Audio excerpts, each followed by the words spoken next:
Hello everyone, me and my partner Dhwani are presenting some of the examples of the information visualization.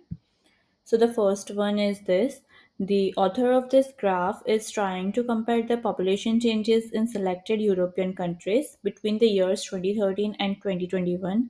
The graph uses three key variables: the country, a nominal variable; the year, also a nominal used to group bars; and the population in millions, a continuous variable. The x-axis displays the countries, which are categorical and unordered, while the y-axis represents population in millions, a continuous numerical variable. To visually encode the variables, the graph uses vertical bars where the height represents population size. It differentiates the years by color, yellow for 2013 and green for 2021. This dual color encoding allows for quick comparisons between the 2 years for each country. The use of data labels above each bar further aids interpretation. From Few's taxonomy of visual relationships, this graph shows a time series comparison and magnitude differences. Even though it only compares two time points, it effectively communicates whether population increased or decreased in each country. Overall, this graph is highly effective. It is clean, well labeled, and easy to interpret, making it a good example of comparative bar chart design. The another example is of a bubble chart.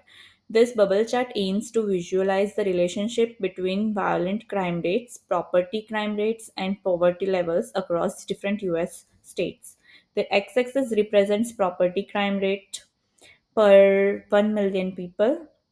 It is a continuous variable, while the y-axis shows violent crimes per 1 million people. It is also a continuous variable.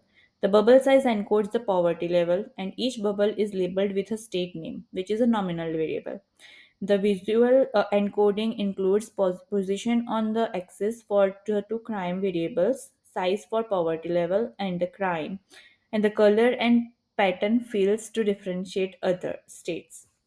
Unfortunately, these visual elements are not used effectively.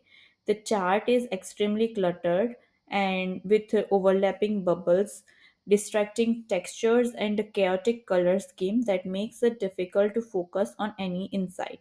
Many states' names are illegible due to overcrowding, and the use of pattern fields reduces legibility even further. In terms of Few's taxonomy, this chart attempts to show correlation between property crime, and the violent, and magnitude, the property rate via bubble size. Uh, However, due to poor design choices, it fails to effectively communicate these relationships.